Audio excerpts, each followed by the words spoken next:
like, when you're younger and you have to like write a paper on your hero, or like people are like, who do you admire? Like my whole like young adult life, I could never ever think of a person. I was like, I don't know. And a part of it was like independence. This is like, it's me. I'm the best. Yeah. I don't know. As I got older and like got more in touch with like my own personality, like I realized like the people that are the coolest are like evil villains. I'm like, oh, I want to be like that. And not maybe, I don't want to be an evil villain, but like, I want to cherry pick the characteristics.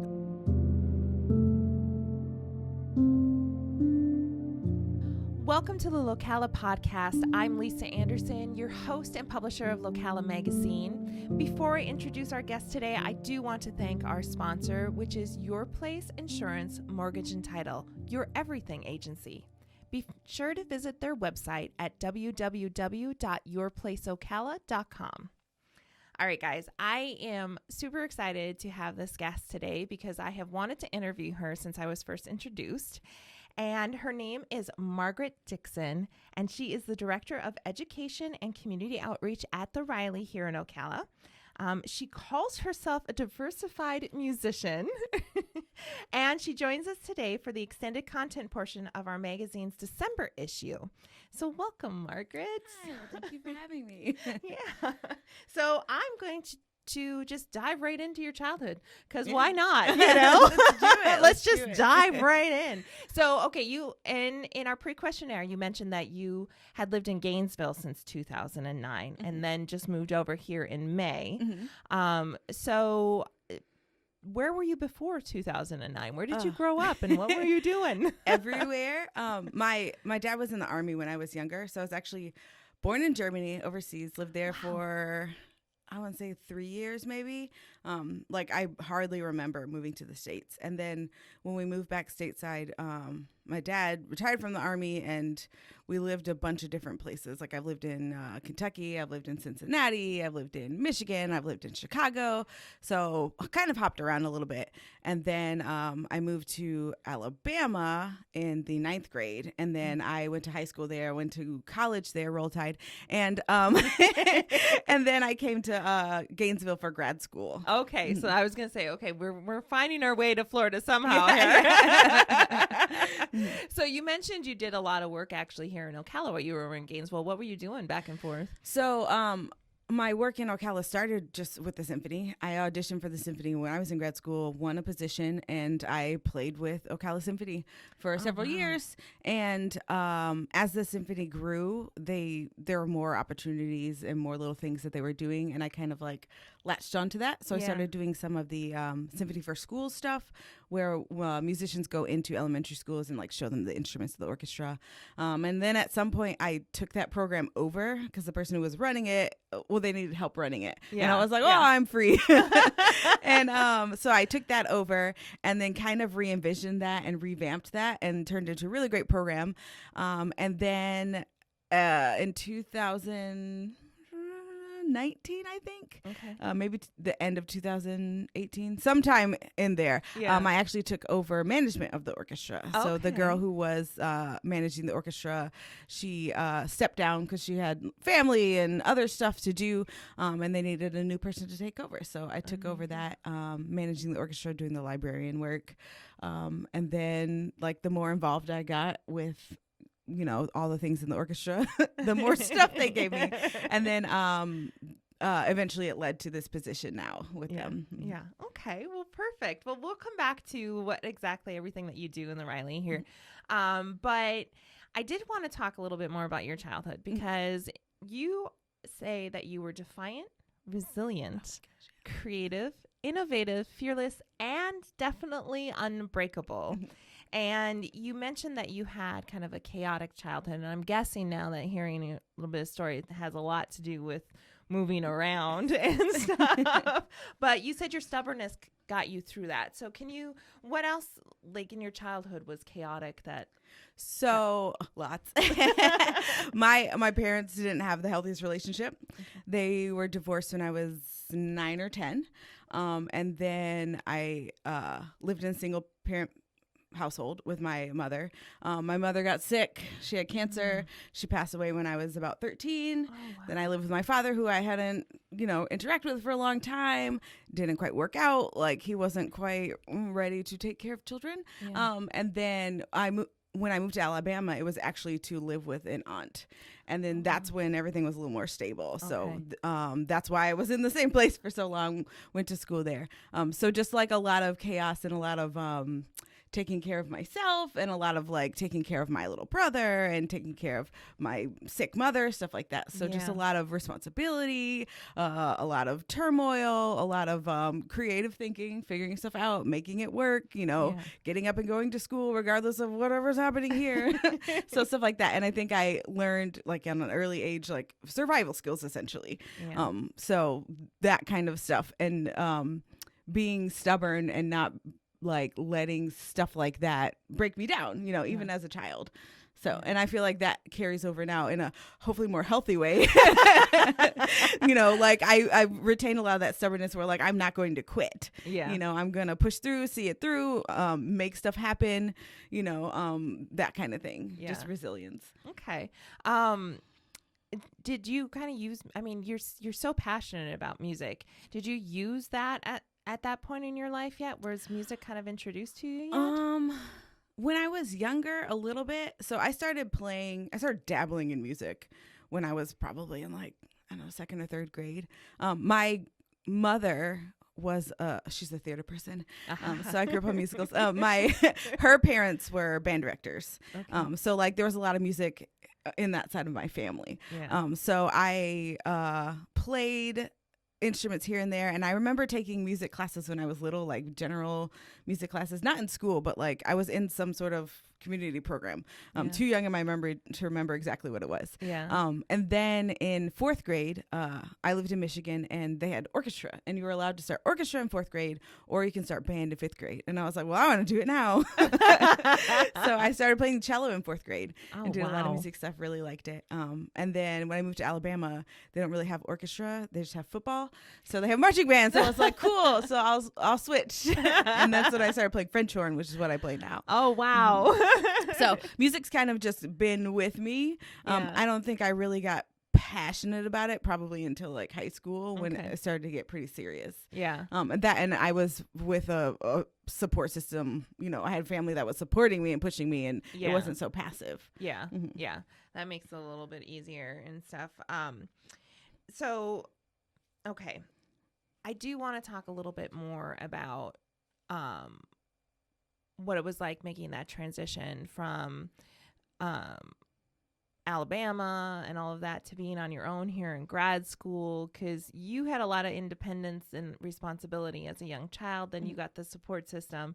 Now you're coming away from that support system. Did you know anybody here when you came to Florida? Not very well. I had like friends of friends that I had met. So not really at all. I came, my professor in undergrad is like, or the professor at University of Florida is like, they're like besties. Yeah.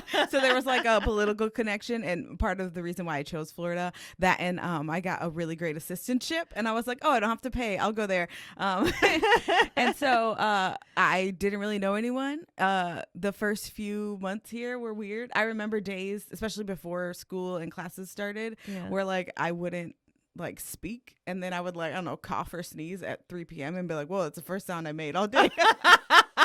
But it wasn't very, I don't know, it was fine because like I've done a lot of stuff on my own. I'm the kind of person like when I moved here or to Gainesville, I would get in my car and just drive around, get lost, discover the city. I'm not afraid to wander around and try new things and be on my own.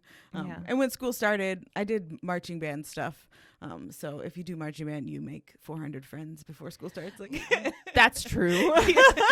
So I made friends pretty quickly after coming here. So. Yeah. I was a choir and theater nerd. Yeah, and hung out with all the band kids. Yep. So and orchestra kids. My school actually had both. So okay, so you've pretty adventurous, and I'm taking it because you started getting involved with the orchestra and everything is why you decided to stay down in the Florida area. Yes. That and just plans. Like I had plans to go get my doctorate and do all this stuff, and they didn't quite pan out how I personally planned them. So as life happens, and I got really plugged in Gainesville. Like I was really successful. Like I had a bunch of students. At one point I had like almost 30 private students. I had a really great network. I had lots of gigs. And then I was kind of faced with this choice, like, okay, I can like move to New York and like drop everything and go work at Starbucks and like take lessons and be poor and maybe like push forward, or I can stay where I'm like thriving and just be content here. Yeah. And then I chose to stay here and be content. And so like, I mean, that meant I needed to like push harder and plug in and, you know, push my career forward where I am. So, yeah. How is it? I mean, you were over here doing quite a bit anyway before you moved over, but was it another kind of slight adjustment because Gainesville's so hopping all of the time because you got college kids everywhere all the time. So what was it like to come over to Ocala full time? It's definitely been an adjustment. There are some things that are great and some things I kind of miss. I do agree, like Gainesville's a little more busy, but it's also a much younger crowd. And like I've hit the age where I'm like, these kids. I'm there. So kids. So it's nice to be around like adults. Yeah.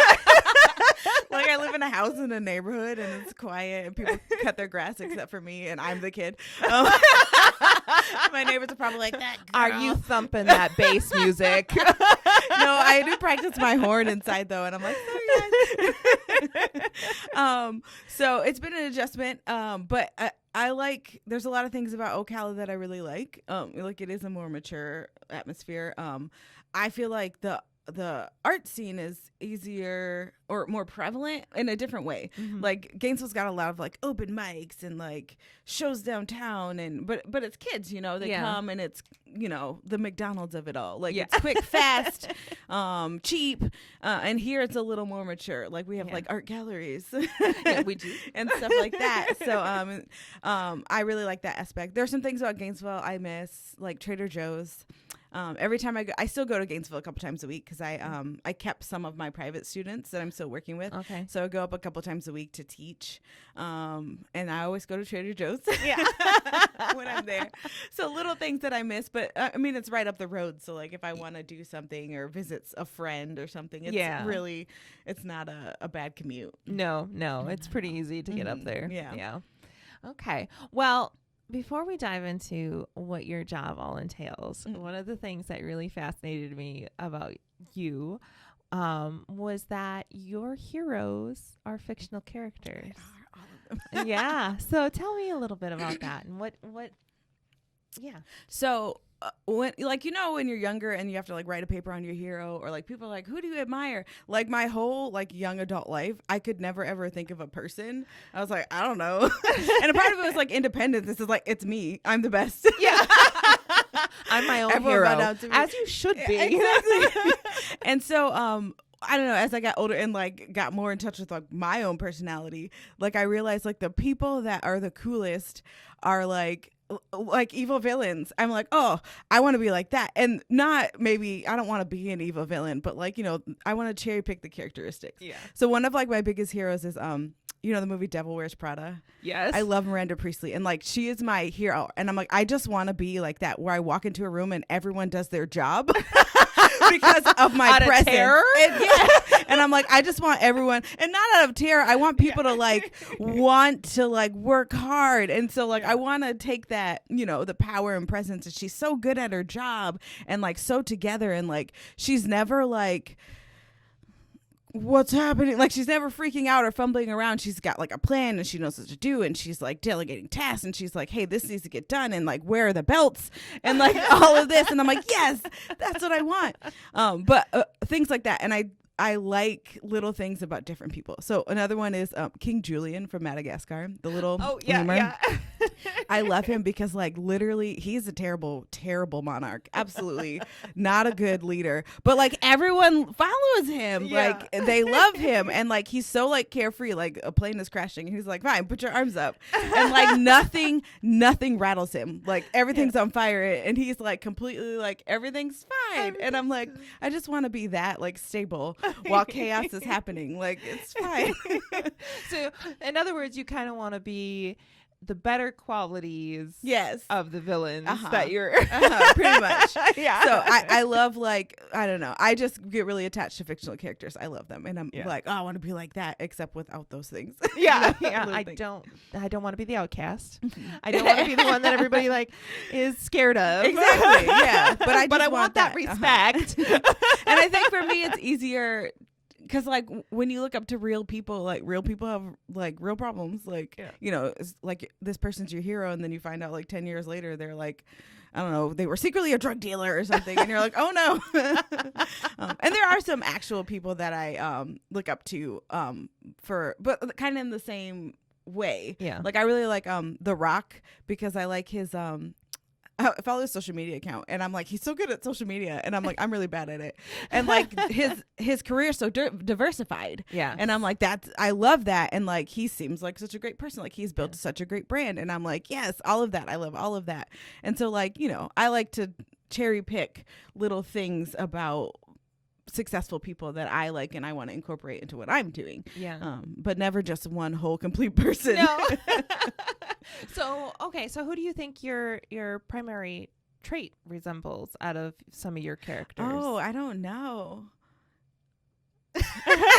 On the spot. That's a hard question. I want to say in my heart Miranda Priestley, but like that's all in my head. Like, you know how you have the vision of yourself and you're like, oh, but I'm not like that at all. I'm really nice. Yeah. I might actually be more of a King Julian where I'm like, it's fine. Everything is fine. I don't know if there's one specific person that because I think I've cherry picked, you know, what I like and what I aspire to be. But I think I kind of try and incorporate a little bit of each of them and be my own self, you know. Be your own self. Yeah. Perfect. Okay. Well, we're going to take a quick break and just go ahead and thank our sponsors. Today's episode is brought to you by Your Place Mortgage and Title, your everything agency. Purchasing a home should be as easy as 1, 2, 3. At Your Place Mortgage and Title, we offer professional realty services through Professional Realty of Ocala, mortgage and commercial loan services, and title services. We pride ourselves on customer service and education. Contact us today to learn how we can make your home buying and selling process a pleasant one. Visit www.yourplaceocala.com to learn more. Well, let's go ahead and head on back over to Margaret. I want to talk to you more about exactly what you do at the Reilly. And because we're focusing on literacy and you're the, you know, what did we say? Director of Education. Yeah. Short memory. No, you're the Director of Education and Community Outreach, right? And so I would like to know what music literacy means to you and what the nitty gritty of your job really is. Well, I'll start with the literacy.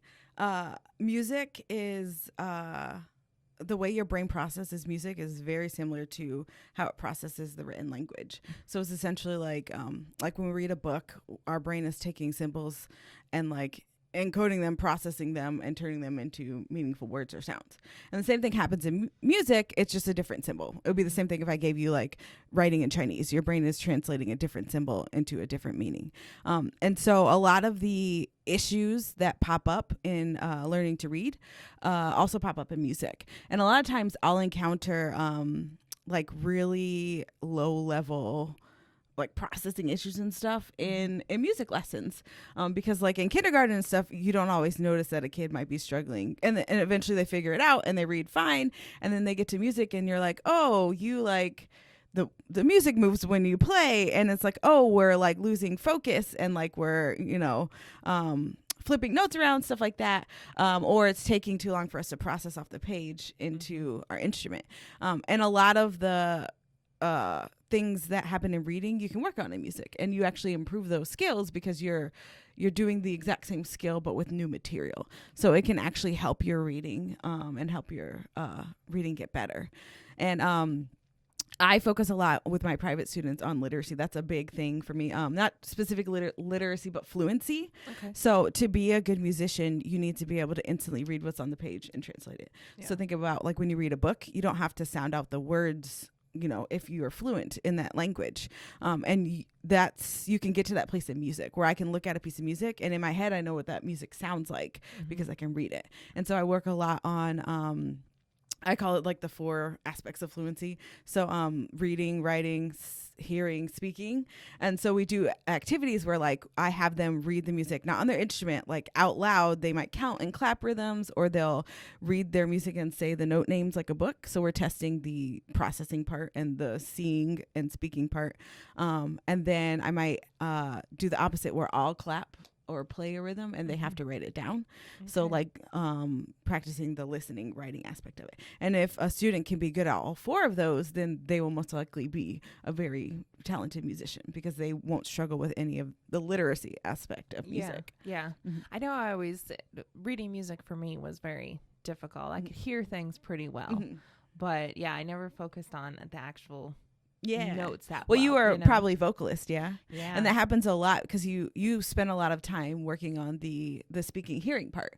So it's kind of like let's take Chinese because it's a good example. If you grow up in a family speaking Chinese and you speak Chinese, like you become fluent in hearing and speaking Chinese. But if you've never like encountered the written Chinese word and someone gives you a book in Chinese, it doesn't matter that you're fluent because you can't read it or write it. So you're missing like the other 2 aspects of that.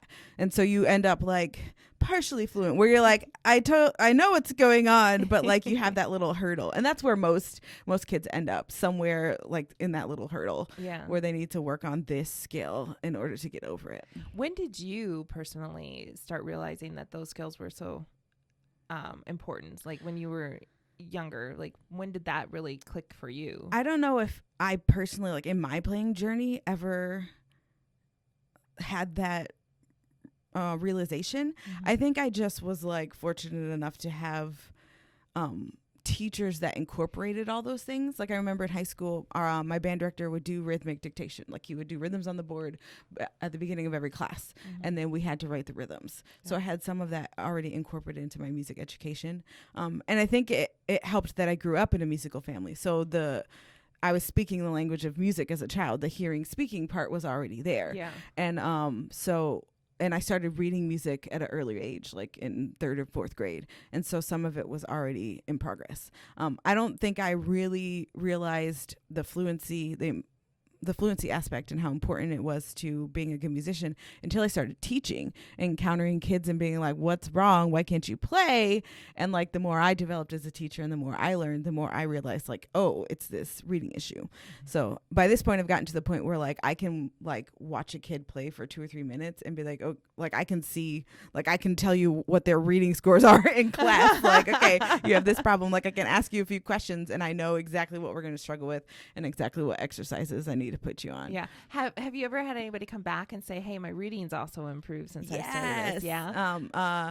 So not just reading, but things like just like even processing, like getting better at spelling or like articulating, like making a thought in your head and spitting it out your mouth. Yes. Or stuff like that. Even math, maybe? Yeah, math a little bit, because it's very, especially music is very mathematical. Yeah. Thinking. But that's probably why I never got too good at reading it. There's so many other aspects too, that we don't think about, like fine and gross motor skills, concentration, problem solving, goal setting, all of those things. So with my younger students, we do a lot of that. And like I explained to them, like this is, like we're doing this for music, but this is a life skill, right? Like learning how to, like, we have to learn this piece of music by this date. Like here's how we break it up into achievable chunks. If you practice these measures and then these measures, then we'll have the piece done by this day. Yeah. And like this is how you break it down and this is how you assess it. So that problem solving stuff is really integral to music and music education. Yeah. So what exactly do you do at the Reilly then? Because I know they're building up their education department as well. So you're kind of at the spearhead of all of that. So so what exactly are you doing there? I do everything. Sometimes it feels like I do so much. So I've had a vision of having my own music school for a long time. It's been like a personal vision of mine. So when they asked me to come spearhead their music school, I was like, yes, please. So a lot of it was already I love to like plan and vision cast. So I have these those giant Post-it notes. I had them up on my wall for like 4 or 5 years with like the plans. Like these are the classes I'm going to teach and like this is what's going to happen. So like the school's already planned. So I came and I was like, this is what we're gonna do. So I am tasked with organizing the school of the community music conservatory, and I hire the teachers. I goal set for how we're going to grow, and I organize the schedule. I've done stuff with software, finding the right software for our program, and a lot of like outreach stuff, like getting the word out into the community, because kids are the demographic we're reaching now is one we are not super plugged into, because like kids don't come to like the AC/DC concert. Right. And so like we are interacting and engaging with a whole new group of people, which is really exciting. So cool. doing more work with schools and home schools, private schools, children's events, stuff like that. I go out and sit at booths, hand out business cards and flyers, kind of brainstorm and design new programs based on like I have a lot of conversations with parents, and like, you know, I want to know like, what is it that you want for your kid? Like, are we offering you something that adds value to your child, and you know, something that they want to do? So things like the bucket drumming, which like everybody loves bucket drumming. Yeah, I was gonna say, don't you guys do that? Yeah, we do. Yeah, we have a bucket drumming class called Buckets and Boomwhackers for younger kids, which is like the perfect, like what we were talking about. It's the perfect onboarding for young musicians, because it teaches you your basic fundamentals, your listening skills, gross motor, tactile skills, basic music reading. So no matter what instrument your kid decides to play, they've learned all the basics in bucket drumming. We also have an adult one called Buckets and Beer. I think I need to go to that. Yeah. We had one in, was it the spring or the summer? We had one a little while ago it was really, really fun. Yeah. So it's kind of like, you know, you go painting with a twist, and everyone paints, and someone teaches you how to paint, and it's like, oh, your painting's kind of, but it's fun. It's fun. And that's what it was. We have our percussion instructor comes out, and he turns on like, he had a bunch of different tunes, different genres, different music. And then like he teaches you a little rhythm, and then you turn on the music and you like rock out to, you know, your favorite song. And suddenly you're a great drummer. And it's a lot of fun, a whole lot of fun. Yeah. Oh, that does sound like a lot of fun. Definitely. Yeah. Well, are there any programs that you have seen a lot of success so far, and just in the short time that you've been there? Is there one that's in particular that's been growing really well?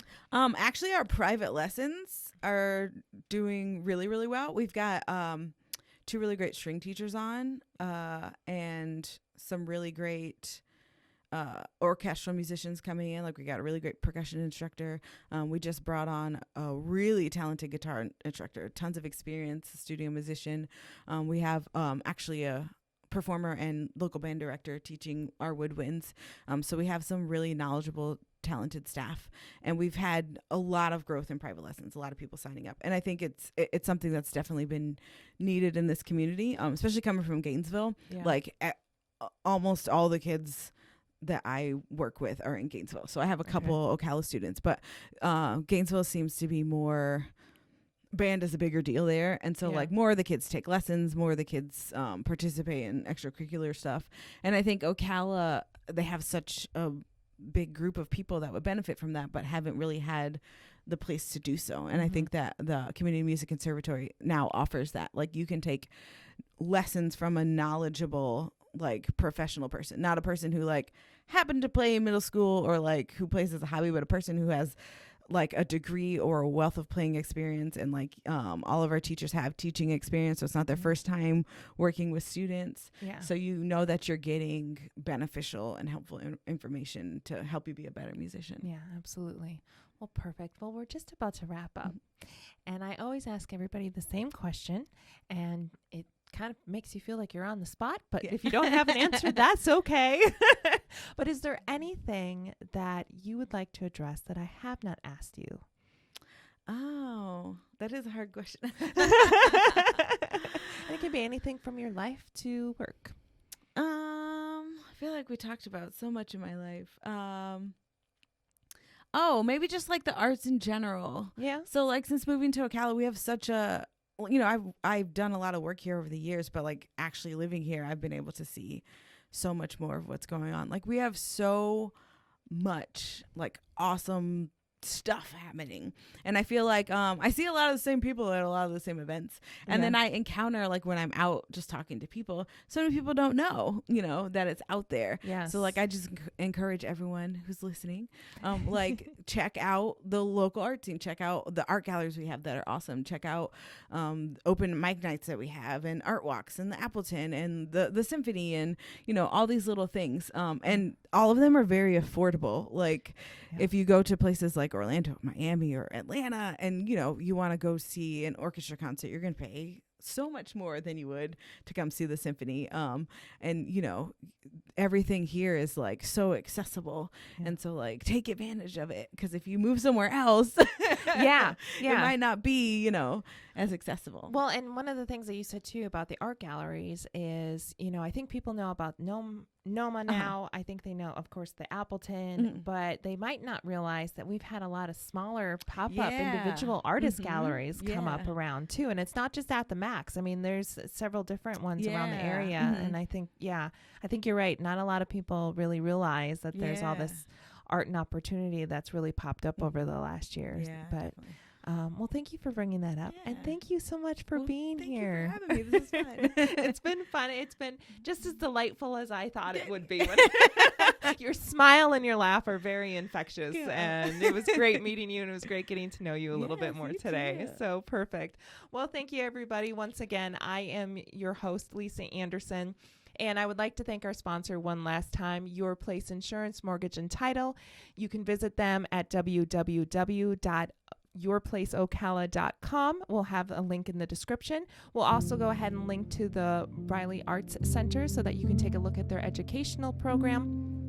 And if you would like to see the rest of Margaret's story in print, you can visit us at www.localamag.com. And thank you once again for joining us here at Locala, where we focus on connections through stories. Once again, thank you for joining us here on the Locala podcast. If you enjoyed today's video, please go ahead and give it a thumbs up, as well as subscribe to our channel and hit that notification bell so you're alerted to our next videos. Speaking of our other videos, I think you'd really enjoy this one here.